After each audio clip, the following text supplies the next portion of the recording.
Emang kalau kalah itu ikhlas saja.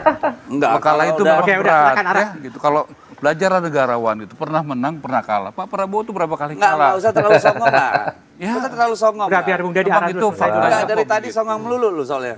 Nggak usah Ya. terlalu Bekas songong. teman kita. ya kan. Emang berat kalah itu. Iya. Oke, silakan. Sabar aja. Ya memang lebih enak jadi kaki tangan oligarki kalau gitu. Oke, berhenti Bung Deddy, biar arah dulu. Kasih. Ya udahlah. Memang berat kalah itu. Nah, ya. jangan terusin kayak perempuan. Jangan Lu udah menteri aja masih kayak perempuan, Pak. Ber. Udah, biar arah dulu. Maaf, saya gender based ya. Gak apa-apa. Tapi kayak Nggak anak kecil. apa-apa. Sekarang Pak Prabowo, Pak Jokowi itu rukun.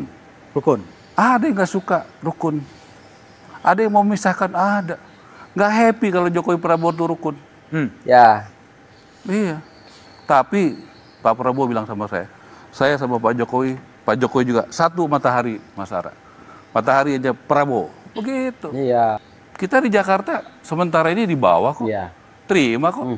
Kalau kalah, terima kok. Benar. Apa kami demo-demo marah-marah? Enggak. Enggak. Pak Prabowo bilang, kita terima. Kalau memang kita kalah di Jakarta, kita terima. Iya.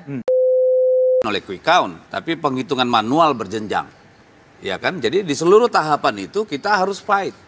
Ya, karena apalagi nanti penghitungan PPK itu sangat vital karena disitulah dimungkinkan kotak suara dibuka. Setelah itu hanya mungkin di Mahkamah Konstitusi dan itu sangat sulit, jarang terjadi gitu. Jadi kami tidak mau quick count ini kemudian melemahkan semangat perlawanan kita gitu. Karena lebih bagus perlawanan kita terhadap sikap ngawur dari instrumen-instrumen kekuasaan itu. Wah. Kita jadikan energi untuk tetap berjuang pada jalur demokrasi yang tersedia. Ya, Oke. karena bagaimanapun ini tanggung jawab kita ke depan. Dan dari sini kita akan belajar banyak yang perlu diperbaiki. Bagaimana posisi Polri dalam konteks demokrasi? Oke. Apakah masih tetap di situ? Lalu bagaimana kita misalnya mengatur undang-undang pemilu, ya, serentak? Apakah masih sekarang? Atau nanti misalnya gabung saja DPRD kabupaten provinsi dengan pilkada, itu masih banyak lagi. Tapi Oke. pembelajaran banyak dari sini. Oke, baik. Bung Ara, demokrasi terancam Kita dengar mati. Bung Ara, Apakah ya. Anda juga punya kesan yang sama? Berbeda sekali. Karena waktu Pak Jokowi itu kepercayaan publiknya bahkan paling tinggi di dunia. Ya, kepercayaan publiknya. Betul ya Pak ya? Habis itu Pak Prabowo 85%. Lebih tinggi lagi Pak. Kalau rakyat Indonesia nggak percaya Pak, kalau hari ini ada yang nggak jujur, main ya, polisi juga kepercayaan publiknya tinggi Pak. Ya, kejaksaan juga meningkat. Nah, kalau polisi kita bisa Boleh gantian nggak? Ya, silakan biar Ara dulu. Ya, kalau kamu ngomong gantian ya. Kita nggak usah kayak anak kecil. Aku mau kasih tahu bahwa Ya, polisi kalau- beda. Oke, biar Ara dulu. Ya, Ngomong silakan, aja. silakan. Ngomong Udah, aja. silakan. Silakan Bukan aja. kamu yang ngatur. Yuk, silakan. Ya, saya silakan kok. Jangan kamu yang ngatur. Di sini ada moderator. Lewat Silakan, moderator silakan, silakan aja Ya, moderator. moderator yang ngatur bukan Yuk, kamu yang silakan. ngatur. Makanya saya bilang lewat moderator Nah, silakan. udah gitu ya. Emang kalau kalah itu ikhlas saja. Enggak, Kalau kalah kalau itu udah- memang Oke, udah, berat, silakan, Ara. ya, gitu. Kalau belajar negarawan itu pernah menang, pernah kalah. Pak Prabowo itu berapa kali Nggak kalah? usah terlalu songong lah. Ya. Nggak usah terlalu songong Udah, lah. biar Bung Deddy Emang arah itu dulu, selesai dulu. fakta. Nggak, dari Kok tadi gitu? songong melulu lu soalnya. Nggak usah Ya. terlalu Bekas songong. teman ya kan. Emang berat kalah itu. Iya. Oke, silakan. Sabar aja. Ya memang lebih enak jadi kaki tangan oligarki kalau gitu. Oke, berhenti Bung Deddy, biar Ara dulu. Kasih. Ya udahlah. Memang berat kalah itu. Nah, ya. jangan terusin lu kayak perempuan. Jangan. Lu udah menteri aja masih kayak perempuan, Pak. Ber. Udah, biar Ara dulu. Maaf, saya gender based ya. Gak apa-apa. Tapi kayak Nggak anak kecil. apa-apa. Gak apa-apa ya. Oke, silakan Bung Ara. Bang, Tadi Udah demokrasi terus terancam lah, lu mati masih tadi. mancing aja gak lu. kelas gitu ya. Ya nggak kelas tapi lu pancing terus. Udah, Bung Ara, Bung Nggak Ara kelas dulu. tuh Nggak ngomong kelas. aja. Kenapa kepancing? Silakan. Kalau memang bagus kenapa kepancing? Ya kan? Berarti nggak kelas kan? Ngapa kalau kepancing, Pak ya kan? Prabowo itu kepercayaan publiknya tinggi, ya kan? Ya sudah, terima itu. Ya, sekarang Pak Prabowo, Pak Jokowi itu rukun. Rukun. Ada yang nggak suka rukun. Ada yang mau memisahkan, ada. Nggak happy kalau Jokowi Prabowo itu rukun. Ya. Iya. Tapi Pak Prabowo bilang sama saya sama Pak Jokowi juga satu matahari, Mas Ara. Matahari aja Prabowo. Begitu. Iya. Jadi kalau melihat kepercayaan publik tinggi begini Pak, ya, dan makin meningkat Pak, dan aman, pilkada aman. Kalau nggak aman nggak mungkin begini Pak. Oke. Ya, kalau nggak jujur nggak mungkin begini Pak. Kalau nggak adil nggak mungkin begini Pak. Kita di Jakarta sementara ini di bawah kok. Iya. Terima kok. Kalau kalah terima kok. Benar. Apa kami demo-demo marah-marah? Enggak. Enggak. Pak Prabowo bilang, kita terima. Kalau memang kita kalah di Jakarta, kita terima. Iya. Begitu. Oke. Jadi nggak cari-cari alasan. Ya, memang di Jakarta situasinya begitu. Kalau 2 putaran, kita kerja lagi. Jadi saya sampaikan ya, kepemimpinan Nggak perlu Pak Prabowo demo-demo, itu ya. menjaga kesulitan dengan rakyat, TNI, Polri, dan masyarakat. Nggak bisa kalau cuma dengan katakanlah elit TNI. Bagus TNI kita, menurut saya independen. Betul-betul dia profesional. Oke. Polisi kita juga begitu. Itu kita bisa rasakan. Oke. Kalau misalnya nggak di Jakarta kan semua tadi sepakat independensinya tinggi, ya. Kalau ada ketidakadilan di Jakarta, semua orang udah bicara. Udah teriak ya?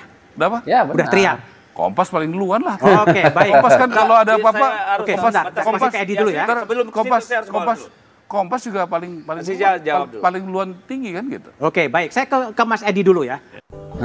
Oke. Real count atau hitungan Oke, kita dengar. yang sesungguhnya yang dilakukan oleh tim data daripada paslon nomor urut 1, yaitu Bang Ridwan Kamil dan Mas Susono, dengan hasil sebagai berikut. Dari total suara yang masuk yaitu 4.333.683 suara, paslon nomor urut 1 memperoleh suara 40,17%.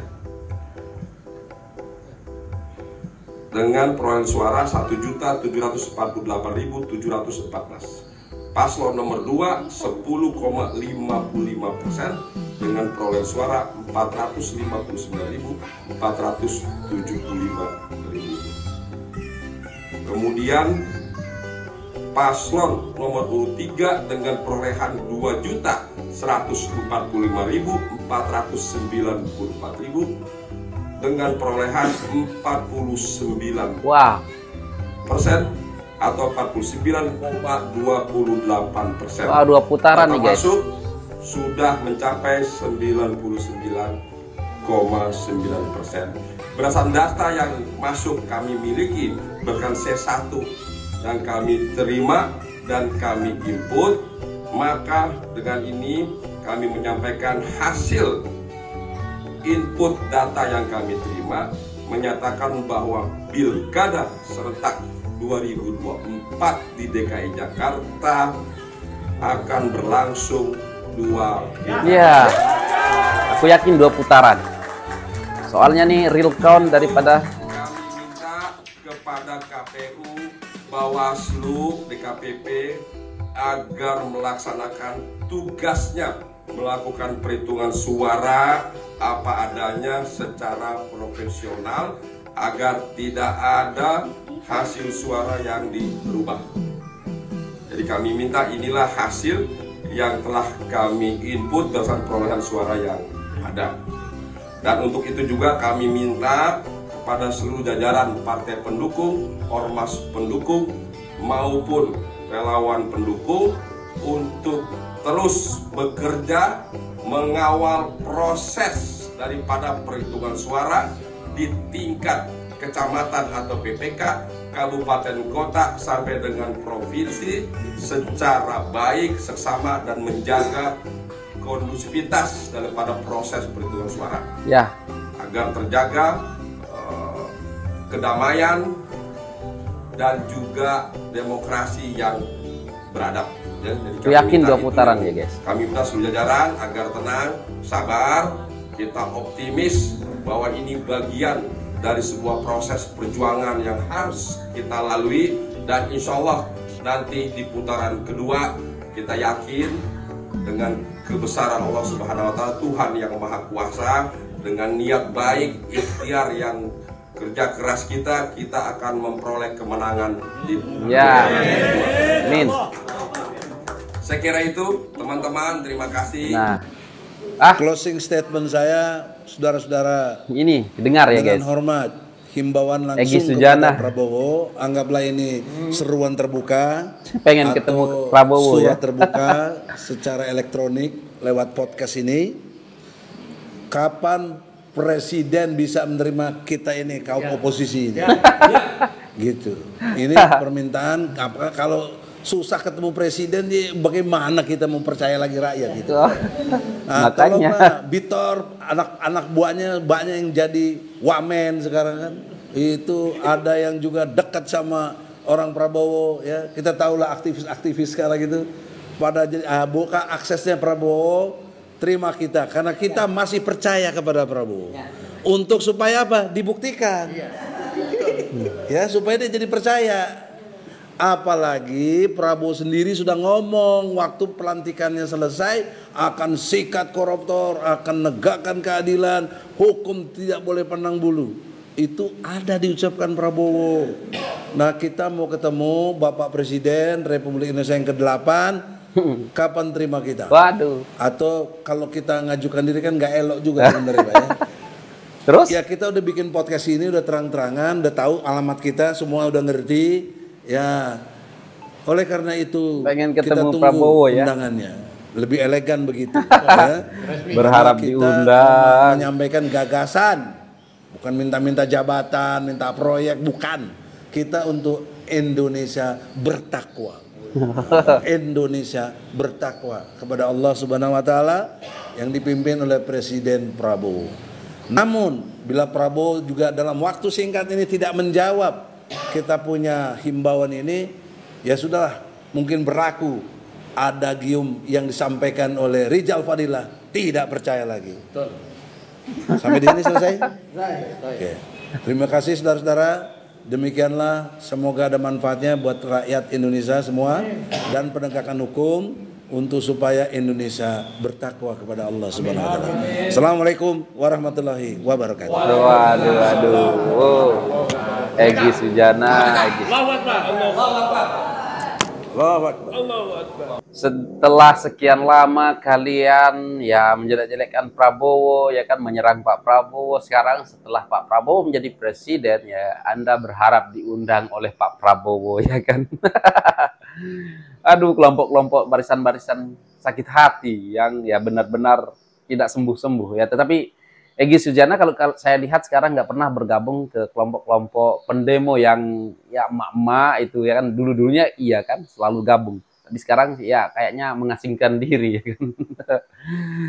Aduh, tapi ya nggak tahu lah apakah Pak Prabowo mendengar semua ini ya kan guys. Dan ya tentang pemilu di DKI Jakarta, Pilgub di DKI Jakarta ya kan guys, ya aku harap ada putaran kedua karena ya seperti Bang Ara bilang ya, kalau kita kalah di Jakarta ya udah kita terima aja, Pak Prabowo terima aja, nggak perlu itu ada demo-demo ya kan. Itu barulah yang namanya gentle ya kan.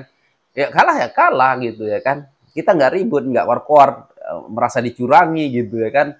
Ya begitulah kalau tim daripada Pak Prabowo ya, meskipun sekarang ini RK ya ataupun Ridwan Kamil masih di bawah ya, tetapi nggak ada tuh yang mengatakan kita dicurangi. Tapi kalau Megawati kan dicurangi, kalah dari Pulau Jawa, seluruh Pulau Jawa ya kan, Jawa Timur, Jawa Tengah, Jawa Barat, merasa dicurangi. Itulah ya kan sifat-sifat orang kalah ya merasa dicurangi. Tetapi beda dengan Pak Prabowo ya, kalau kalah ya kalah ya gitu ya kan. Kalau nanti misalkan ada putaran kedua ya kerja lagi gitu ya kan. Nah udah itu aja, baru pemimpin yang benar-benar ya kan. Oke lah guys, aku yakin kalau ada putaran kedua di DKI Jakarta ataupun di Jakarta ya kan, Ridwan Kamil pasti menang. Aku yakin ya, karena pertempurannya akan semakin sengit ya kan guys. Dan oke guys, apapun tanggapan kalian silahkan komen di bawah ya. Dan sekian, terima kasih. Assalamualaikum warahmatullahi wabarakatuh. Bye.